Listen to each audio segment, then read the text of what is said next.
The broadcast is now starting. All attendees are in listen-only mode.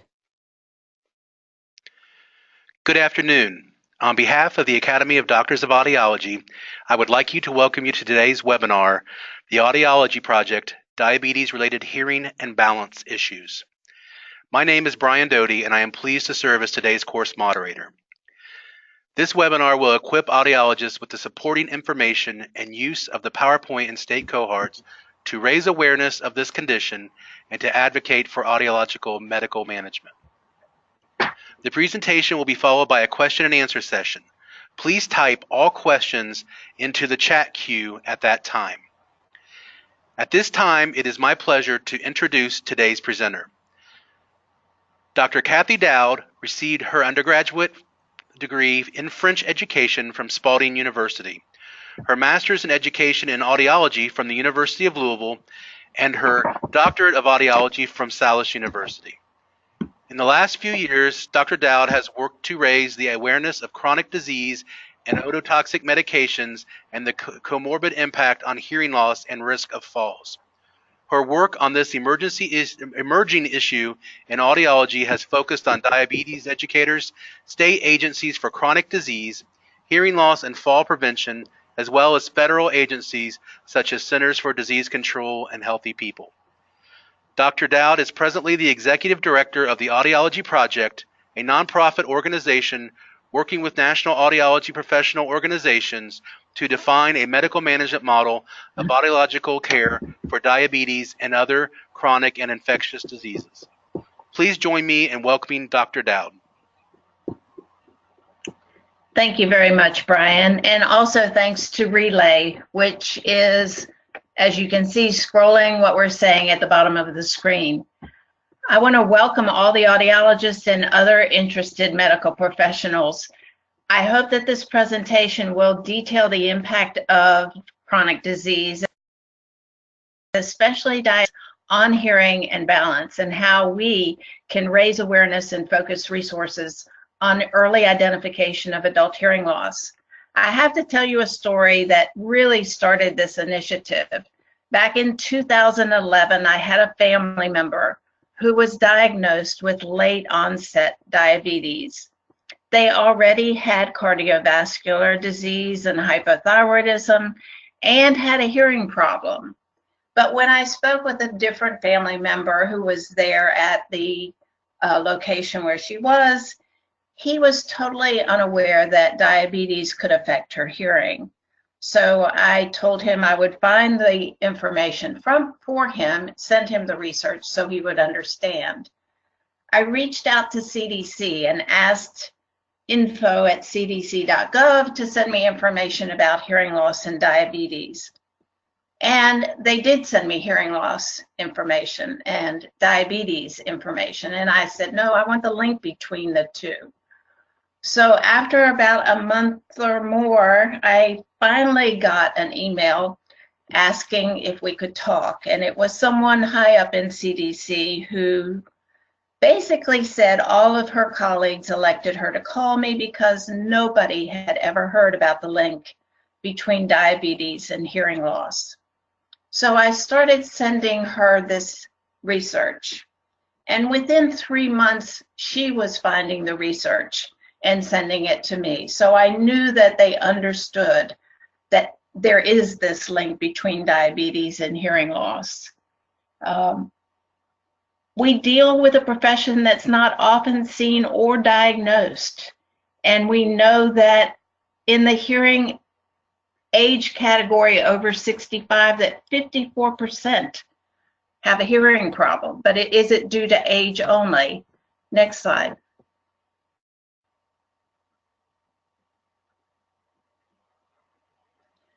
So there have been people talking about age-related hearing loss. And there was a big conference, a series of day-long conferences with NASM, the National Association of Science, Engineering, and Medicine, that focused on how can we improve access to hearing health care. Everything was focused on advancing age. However, what I think was not talked about during those presentations was that with advancing age, we have a weakened immunity. So that increases the prevalence of chronic diseases. That increases ototoxic medications used to deal with these diseases. And then as a result, we are seeing an increased prevalence of hearing loss. Next slide. So normally we know hearing loss is a silent epidemic. Nobody usually squints because they can't hear. Sometimes they'll put their hand behind their ear, but it normally takes 7 years to diagnose and to treat someone who has a significant hearing loss. It's one of the largest unmet medical needs in the United States. Only 20% of people who need help with hearing problems are identified and treated. And basically, it's an invisible handicap. Doctors and health organizations are not informed about the links between chronic infectious diseases, hearing loss, and balance. Next slide. So one of the factors that I think causes a problem is anosognosia, the inability to know that you're sick or you have a sensory impairment. And having been an audiologist for many decades, I would have persons come into my office, and in asking them if they thought they had a problem, many times they would say, no, I'm only here because my wife says I have to get it checked. So they really have no sense of having a sensory impairment. Usually the spouse and the family are the first to notice. It's not true denial, but it's a true neurological deficit. And there's an excellent book by Dr. Xavier Amador, who talks, the book's name is I'm Not Sick, I Don't Need Help. Basically, he talks about going up in his student days of becoming a psychologist in the hospital, going up to someone who had had a stroke. And he asked them to raise their hand on the side of the stroke. And he said, well, you couldn't raise your hand. And they said, yes, I did. He said, no, but look at your hand. Look at your arm. Now try to raise it. And as they looked at their arm, they could not raise it. And they said, you're holding my arm down. And he said, no, I'm at the bottom of your bed and here are my hands. Nobody's holding your arm down. But that's how much the brain can fool the person as to having a problem. Next slide. So there's many diseases that affect hearing and balance. Diabetes is the one we're going to talk about today. Chronic renal disease, cardiovascular disease, hypothyroidism. Now, all of those 4 top ones are interrelated. So sometimes you don't just have diabetes, but you also have cardiovascular disease. Alzheimer's disease, Paget's disease, Crohn's disease, and the ones that is not listed there are infectious diseases. Next slide.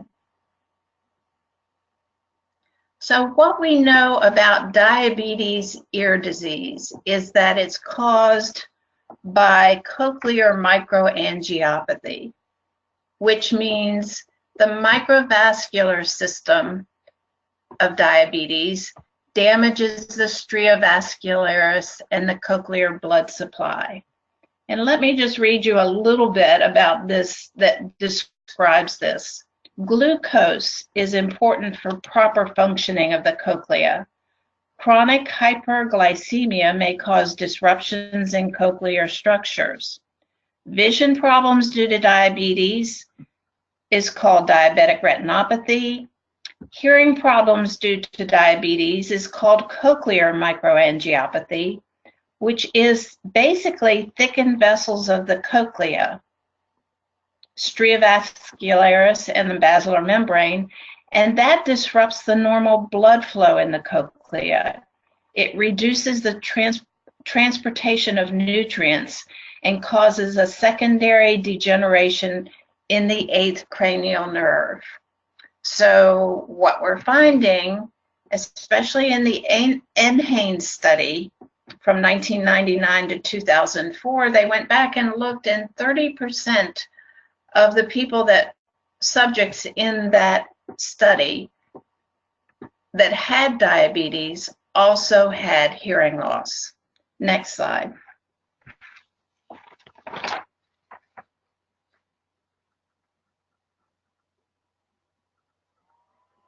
Okay, so when you look at the vasculature of the ear, it's pervasive.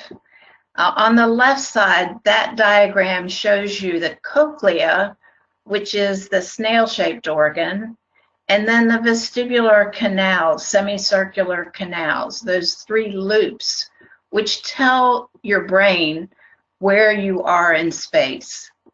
And then the yellow projection from the top is the 8th nerve that comes off both the vestibular system and the cochlea. So you can see that there are vascular systems for both. Even looking on the right-hand side, this is a picture of the middle ear bones and the eardrum. Hold on just a second.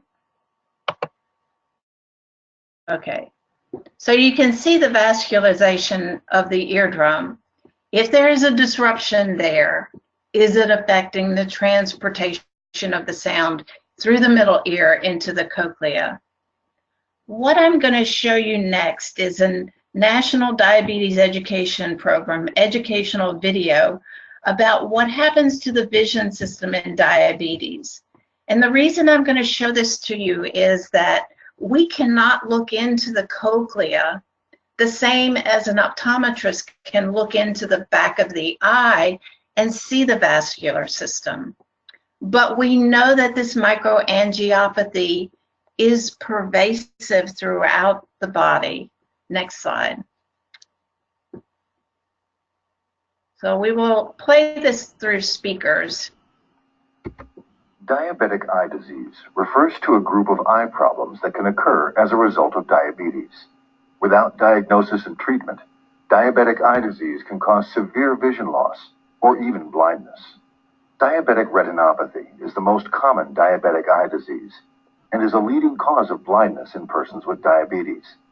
It is caused by changes in the blood vessels of the retina. The retina is the light-sensitive tissue at the back of the eye. A healthy retina is necessary for good vision.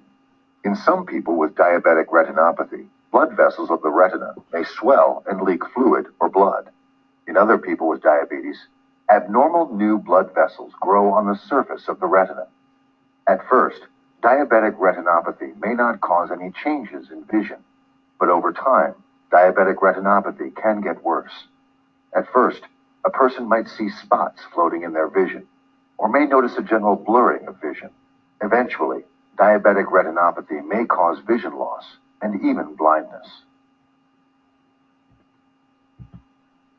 So this is what we know about vision and the disruption in the blood vessels. They swell or they leak blood into the surrounding fluid. How that affects hearing loss?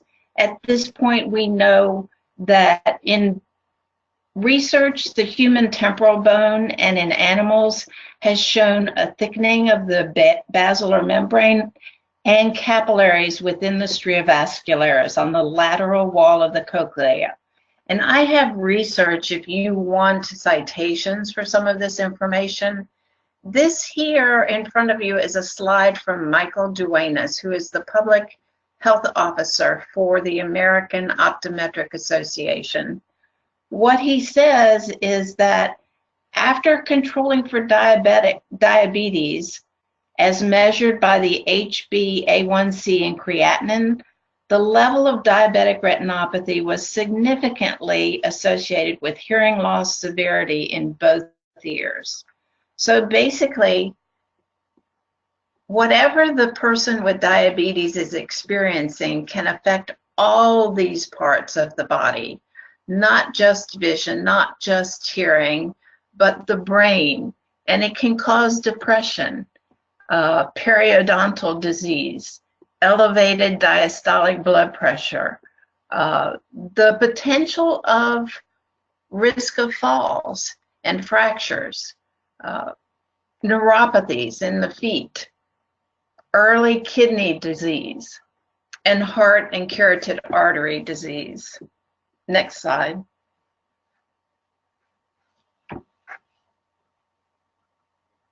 So what our concerns are from an audiological perspective with diabetes is, first of all, the hearing loss caused by cochlear microangiopathy and neural degeneration.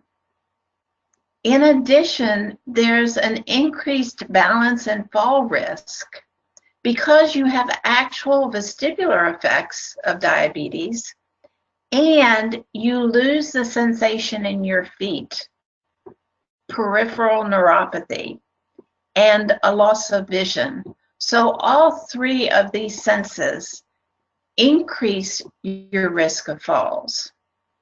In addition, when we look at diabetes and pain and infection control, persons with diabetes have a higher level of pain with the neuropathies, and also it's more difficult to get rid of infection when you have diabetes.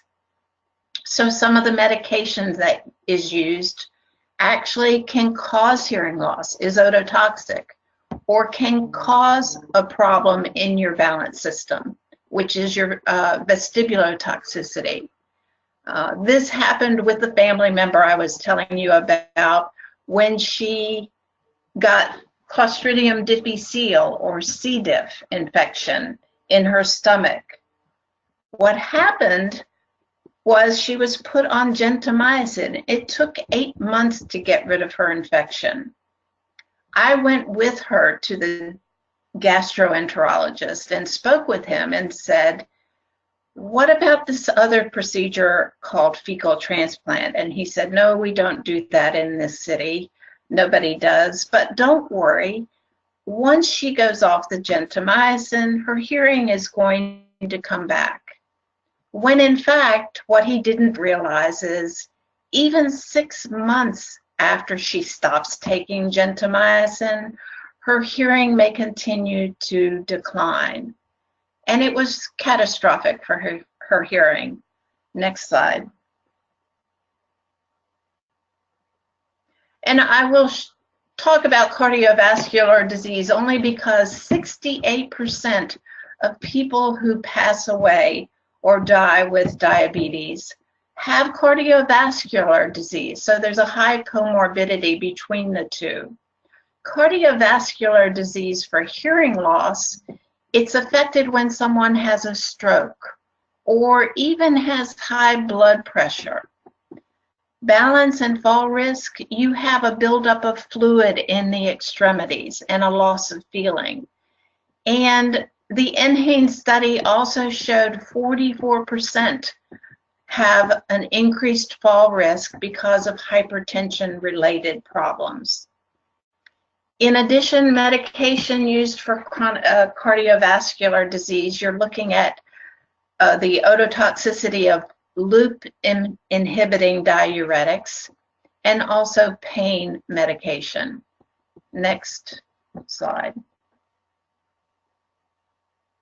So with diabetes ear disease, okay, this just shows you the outer ear, the middle ear, the inner ear, and the inner ear are the blue snail-shaped organ, and then you see those 3 vestibular loops, and then the 8th nerve. So the pathophysiology that causes diabetes can cause progressive and permanent hearing loss. Hearing loss in the inner ear has no cure, but it can be treated with amplification and rehabilitation. So Brian, you'll need to hit, this is a transition. So it shows you the impact. When you have a hearing problem, it's going to affect audibility, clarity of speech, communication with family and friends, your job security tied into employment, your social life, And also medical management. Is that person going to understand what's necessary and follow directions? Next slide. Consequences of hearing loss. What you're going to see if someone has a hearing loss usually is they will ask you for repetition, or they may bring a third party with them to the medical visit. But the consequence of hearing loss is associated with cognitive decline and depression. They tend to isolate themselves. They're more stressed. And it appears to everyone else that they're much more confused. Next slide. Medical management, another consequence, they're going to miss verbal instructions.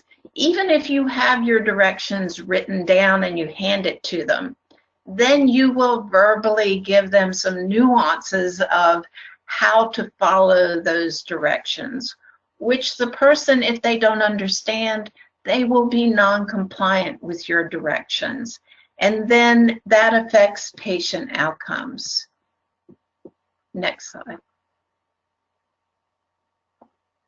This is another video, and what it's going to show, you'll see a graph down in one side of this little cartoon that plays.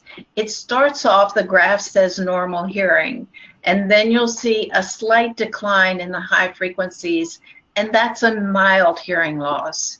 And then it moves into a moderate hearing loss and a severe hearing loss. This is what the person who has a hearing problem actually hears. Go ahead, Brian.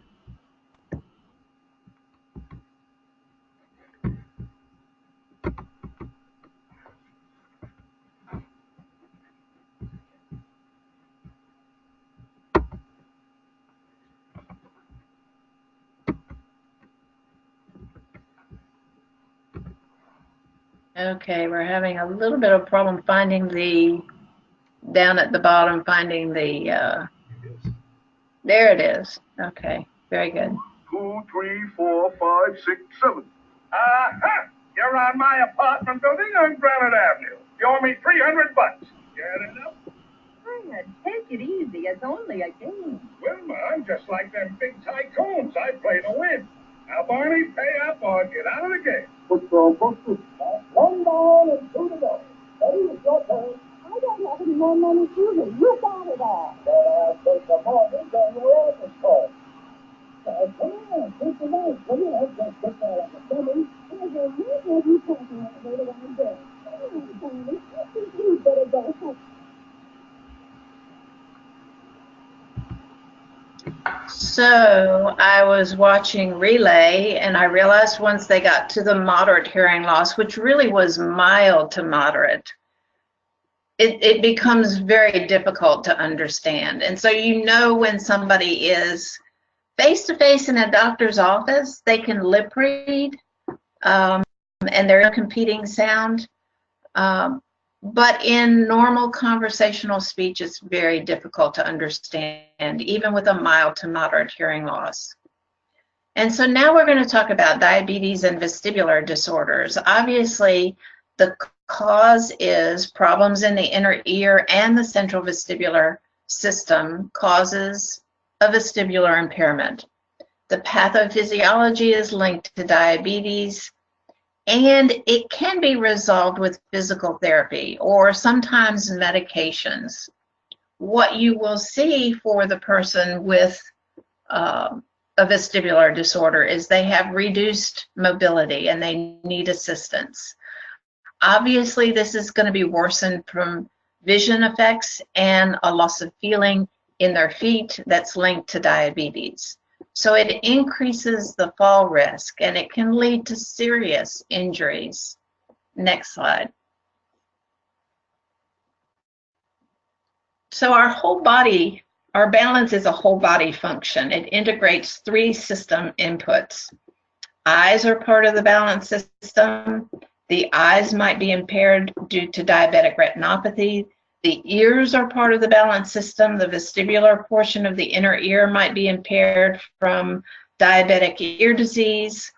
and proprioception, our sense of our relative position, is part of the balance system. So if we cannot feel our feet and legs, this will impair our sense of standing.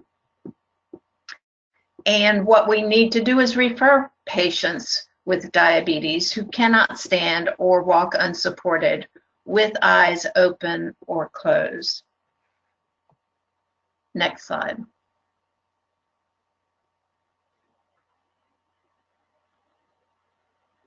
So are we there yet?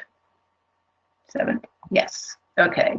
So you're getting input from vision, proprioception, and vestibular. What you will see if there is a vestibular problem is nystagmus, which is an involuntary, rapid, and repetitive eye movement. Usually it is side to side, but it can be vertical or it can be circular. If you notice nystagmus with someone, it's very important to refer to the audiologist, especially if they have diabetes. Next slide.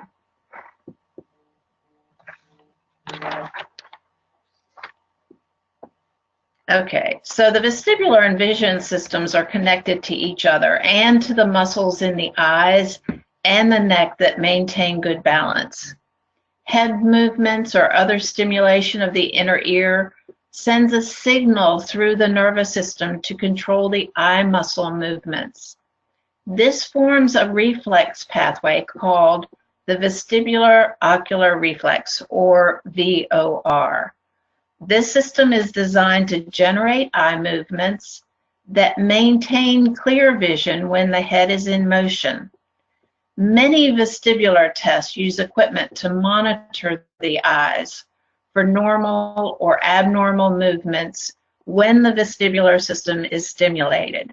So if they're stimulating one ear, they can tell if that ear has a weakness or the other ear has a weakness, which is going to let them know then, okay, what sort of treatment needs to occur for this person to be able to maintain balance. Next slide.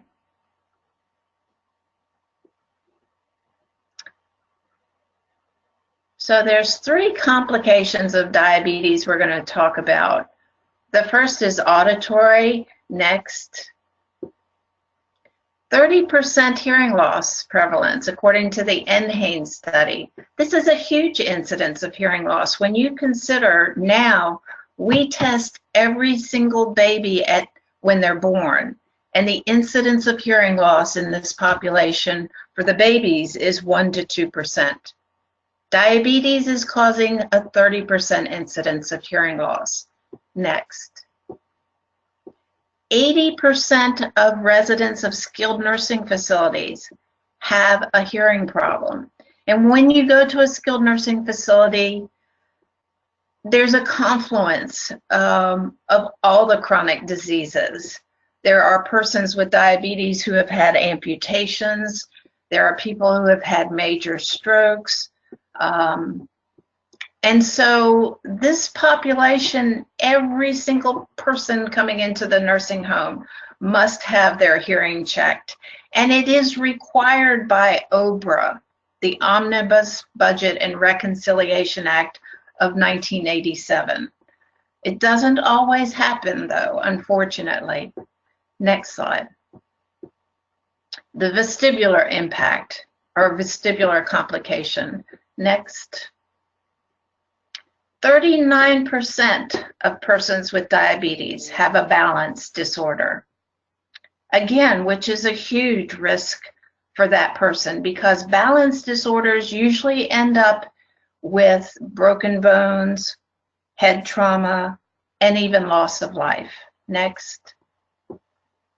The fall risk obviously is going to be higher when there is the diabetic retinopathy and the neuropathy. Next.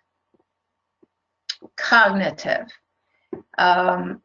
With the microangiopathy, what we saw in that figure where all the aspects of the body are being affected is Is this microangiopathy from diabetes also affecting the cognitive processing? Next. So it's comorbid with the auditory and vestibular disorders. If you don't hear, then and you are getting a cognitive evaluation, you will not perform well. And the example that comes to mind is this little boy who was going to be placed in a trainably mentally retarded class. He was days away from his IEP meeting, and he had passed his hearing screening, but another speech therapist said, you know, let's just get the audiologist to test his hearing. He had a severe sloping bilateral sensory neural hearing loss, which meant he could hear the teacher calling his name, but when she said, go pick up your coat and your books and stand by the door, he never followed directions. They went back and retested his cognitive evaluation using the lighter, which is normed for hearing impaired. And this little boy then showed up with normal intelligence. The cognitive evaluation was affected by, obviously, his hearing loss. Next slide.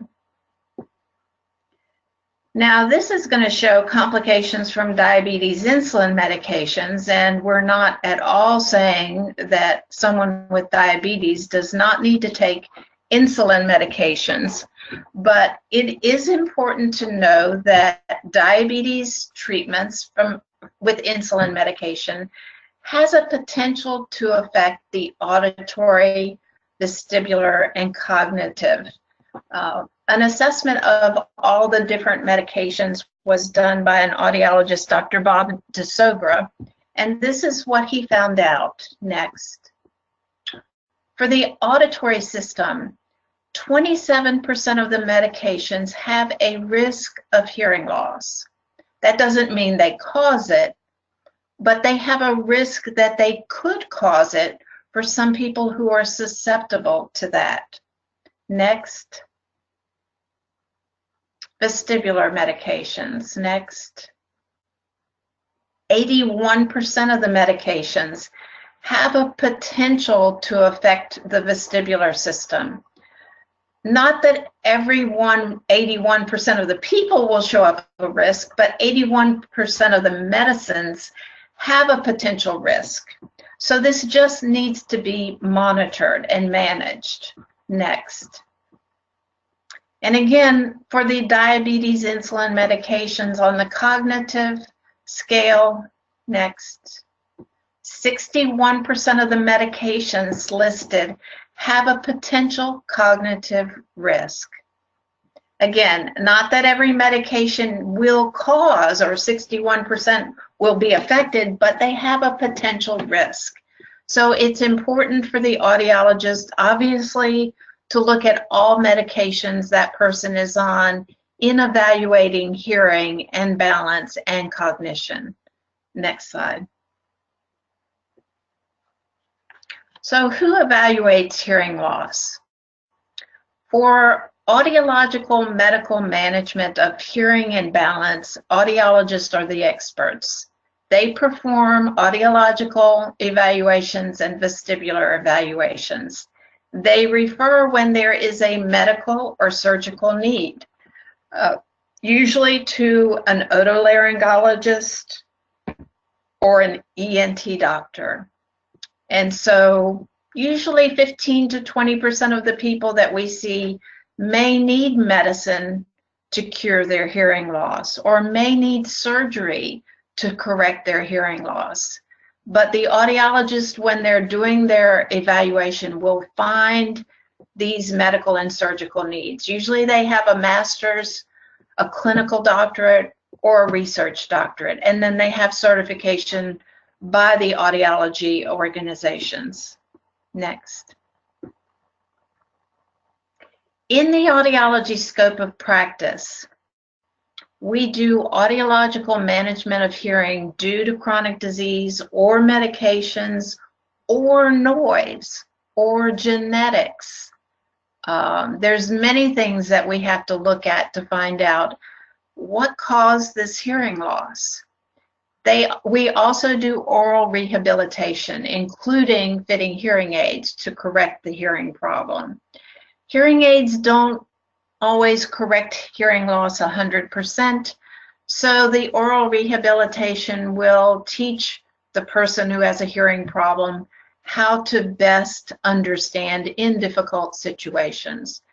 We provide counseling for families, jobs, school communication. In addition, we do tinnitus evaluations and treatment, as well as cochlear implant evaluations and follow-up oral rehab after someone has had a cochlear implant. Next slide.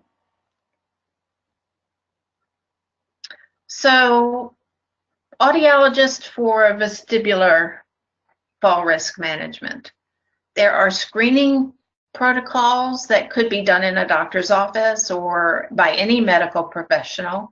One could just be an interview. Do they have a history of falls, or do they have an increased fear of falling?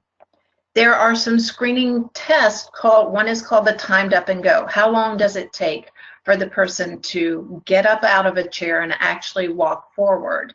And it's timed to see if they pass or fail. A functional reach test, dynamic gain index.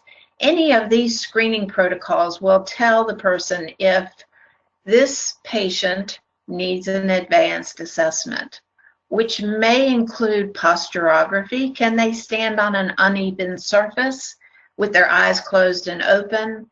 Video nystagmography, which is actually videoing the movement of the eyes when one vestibular system or the other is stimulated. Cervical vestibular evoked myogenic potential, and then a rotary chair, which is very helpful when working with difficult patients for assessment, or even children.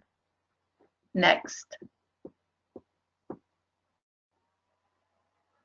In hearing management for the audiologist, again, we can screen, we can interview both the patient and the family, which I think is very important when you remember back to the slide about anosognosia. The patient themselves may fill out a standardized questionnaire from the standpoint of what they perceive, but the family usually sees actually or hears how loud the television is, or how the person always seems confused and is not able to follow the course of conversation.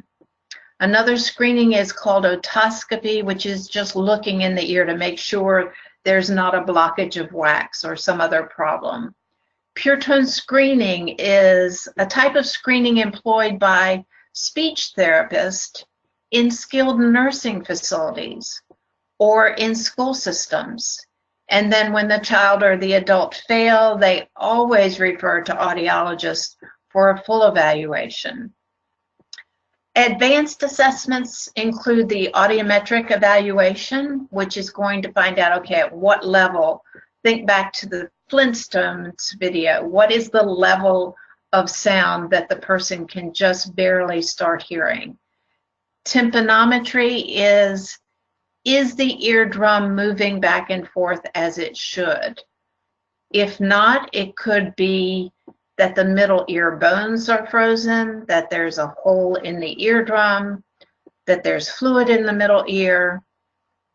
An acoustic reflex tells us, okay, is that eardrum reflexing in response to a loud sound, which it should do. The otoacoustic emissions, a full battery will tell us how well the outer hair cells are actually working and transmitting sound. Speech intelligibility, just because you have an audiogram that shows you they have a mild to moderate loss, how well do they understand speech? My family member who had been on gentamicin, her speech intelligibility went to 0. Even though her hearing loss was not changed much, her understanding was obliterated. And then auditory brainstem response, which for patients with diabetes, you'll see an increase in latencies for the ABRs. Next slide. So a lot of people want to know, okay, what about insurance coverage for audiology services? Medicare does cover for our diagnostic services. For adult Medicaid, usually hearing aid coverage is going to vary state by state. I believe New Jersey does have coverage for Medicaid, and perhaps Ohio. In North Carolina, we don't have regular coverage for adult Medicaid. But when someone gets into a skilled nursing facility, then there is a means for adult Medicaid to cover hearing aids. So children are always covered by Medicaid or insurance for hearing problems. Most insurances cover the audiological and vestibular diagnostic. Some employer insurance plans have a hearing aid coverage. Regular Medicare has no hearing aid coverage. However, some Advantage plans may have some coverage. Next slide. The cost for the uninsured. So for an audiological evaluation, obviously children are always going to be covered for these services and devices. For adults, we can turn to vocational rehab options. Even when they're no longer working, usually there is a division of aging which will help persons if they are low income. But for someone as an adult out of pocket for these, or someone who doesn't have insurance, an audiological evaluation may cost between $150 to $500. A vestibular evaluation may cost hundreds of dollars. The rehabilitation may be $50 to $100 per session. And the hearing aids at this point can range from $1,000 to $3,000 per device, until we get into over-the-counter, which will be less expensive, but then it may have lesser technology. Always, though, the audiologist is going to be the best person to see that person with a hearing problem, fit the hearing aids, and look at their outcomes with the hearing aids. The cost basically depends on their lifestyle and their needs. But normally, it's recommended for persons to have a hearing aid in both ears, unless you have absolutely no hearing in one ear. Okay, so to review, next. Okay, so for the person with diabetes, next.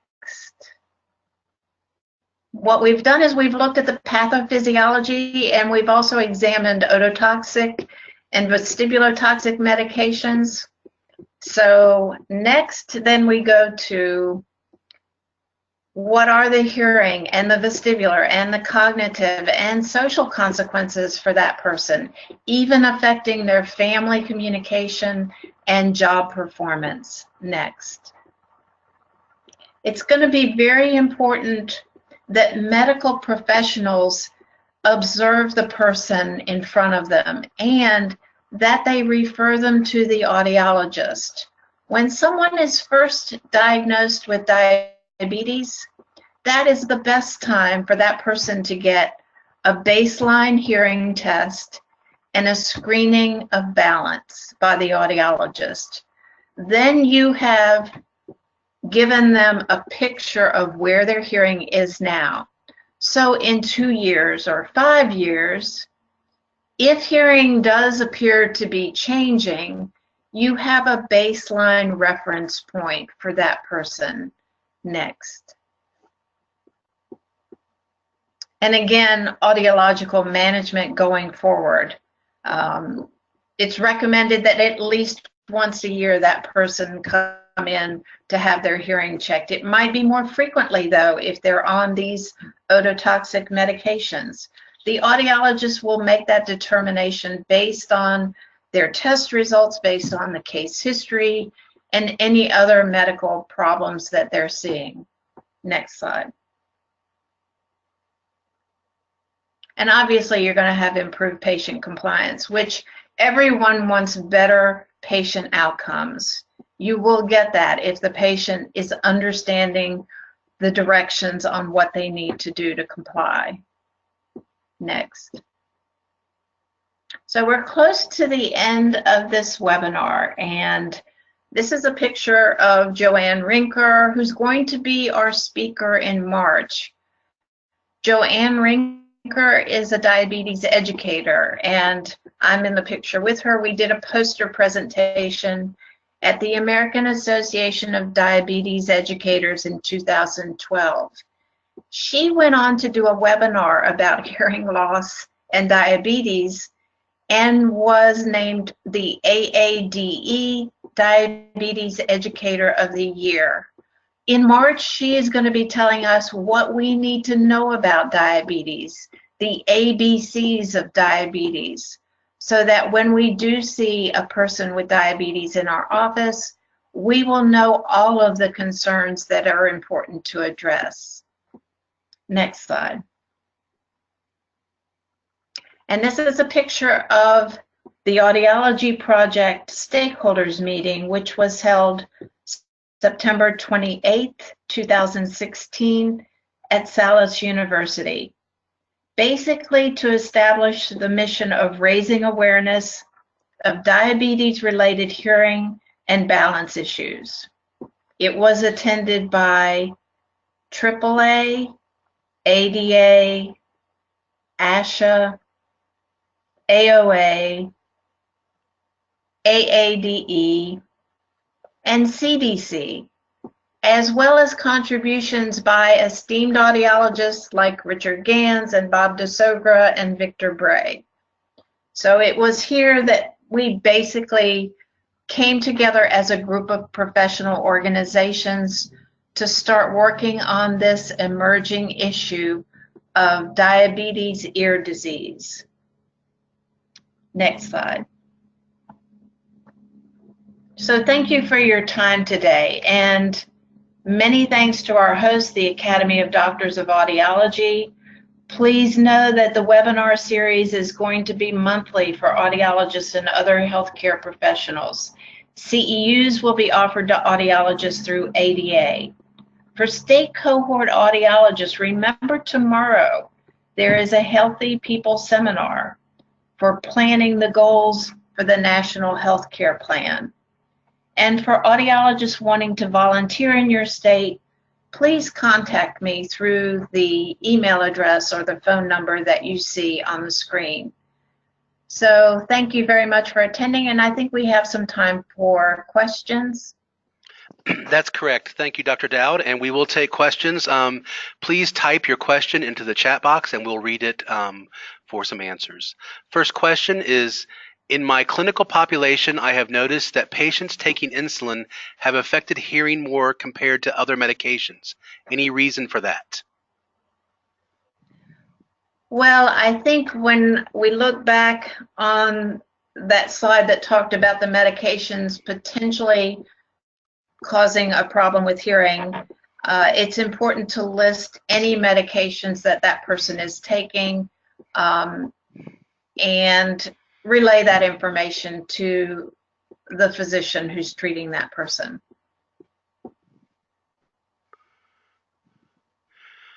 Okay, next question. Does hearing loss and glycemic level have any relation?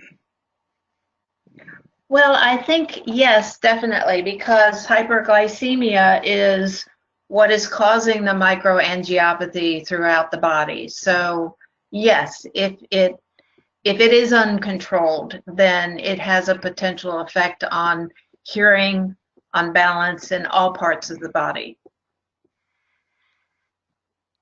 Okay, next question. How long after incurring diabetes does one have hearing loss?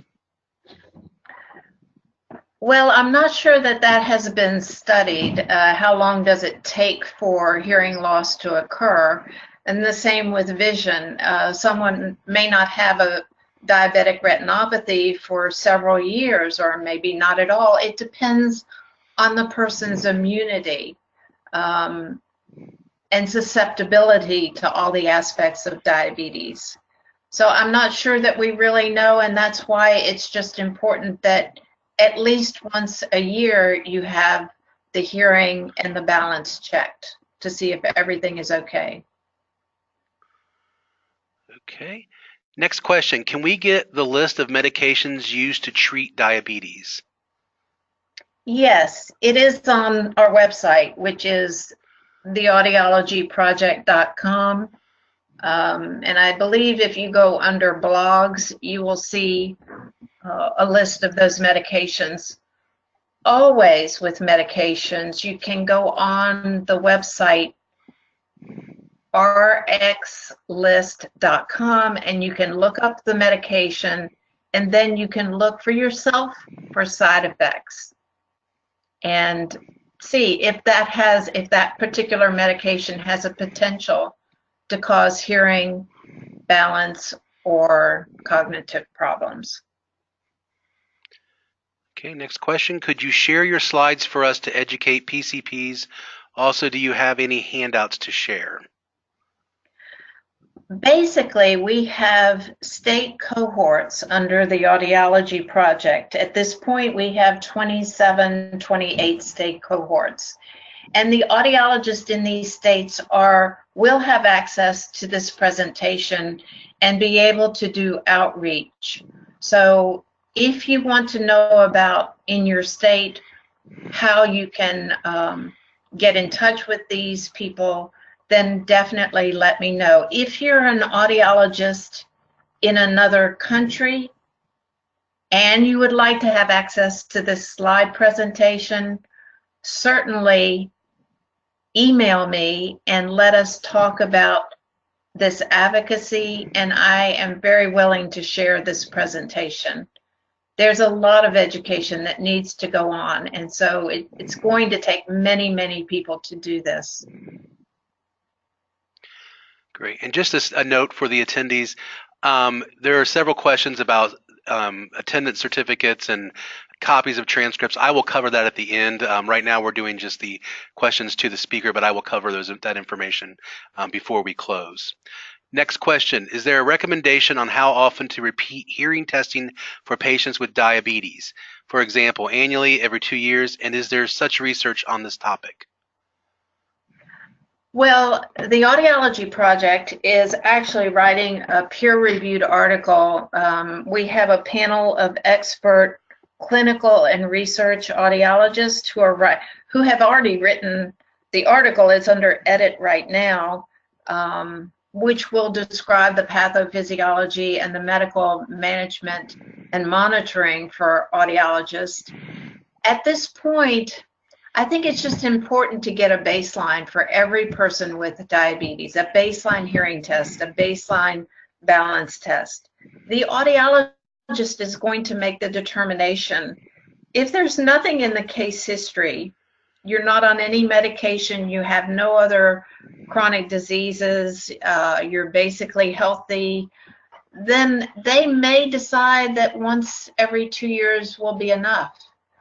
But if there's any other chronic diseases or medications that are of concern, they may see you once a year, or they may have you come back in 3 months. Again, that is based on what the audiologist finds when they do the baseline hearing test. Okay, next question. Do hearing aids address the hearing loss? For the most part, they make sounds audible that were not audible before. It doesn't address, though, if there is synaptopathy or some other problem in the brain in processing. So, but it does correct the hearing loss itself. It raises the sound for the frequencies or pitches that you don't hear, and it makes those sounds audible. So it does improve hearing. Okay, next question is this research focused on all types of diabetes or just type 2? We have research information on both type 1 and type 2. And I would encourage you to listen to the next webinar in March, because we actually have, in addition to Ms. Rinker talking, we have an audiologist who has had diabetes, and she talks about her experience. But yes, there is information on both type 1 and type 2, more for adults than for children. But still, and there's a lot of research that still needs to be done. For example, with the anosognosia, or people complaining that their hearing is coming and going when they have diabetes. Okay, is there a direct correlation between glycemic level and degree of hearing loss? I'm not sure about an answer to that.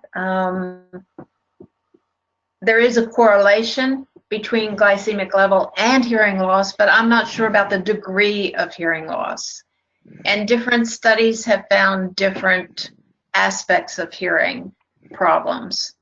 So I think you just have to take into consideration all of the research and get an overview. But everyone's going to be a little bit different in how they're affected by diabetes.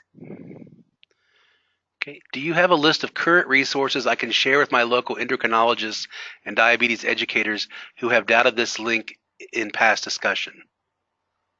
Yes, we can certainly provide you with some information. Again, you can email me. We are also on Facebook. And if you were joining as an audiologist, certainly let me know that that is your profession, because we will probably get more involved with what you're doing in your location. Okay. Would you suggest any change in hearing aid fitting strategy in people with diabetes? Like, should one avoid custom-made hearing aids? I would leave that up to the audiologist.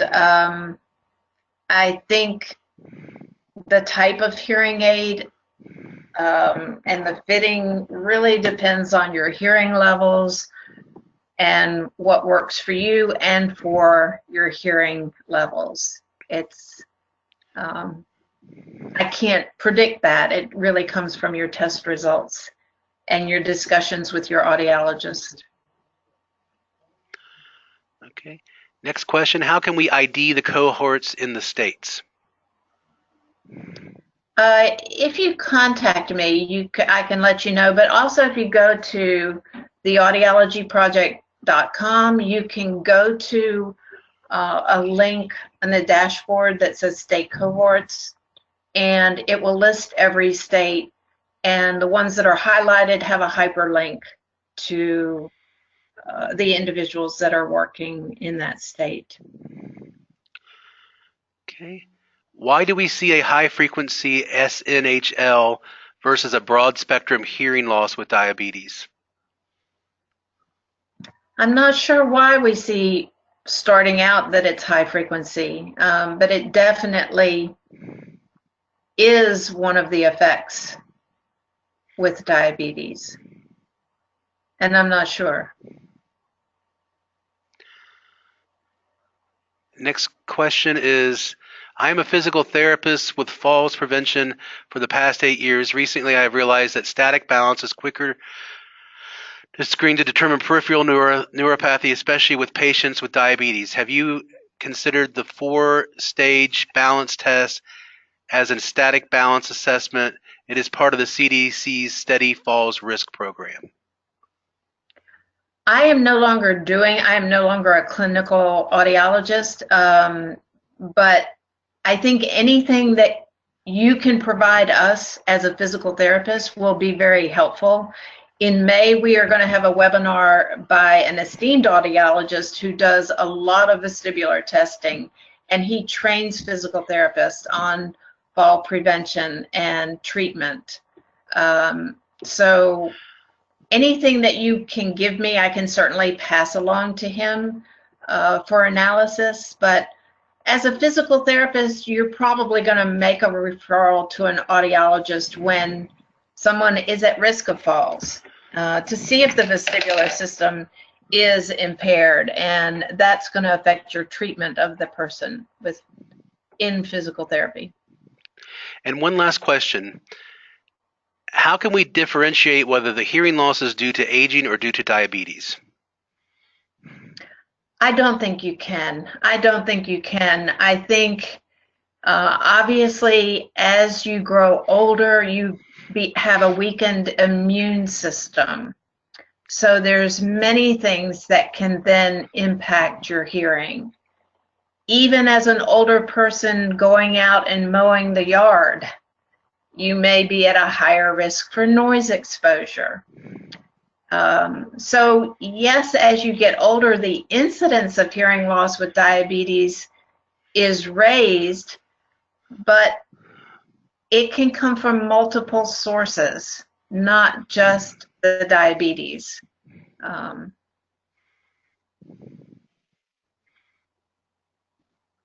Okay.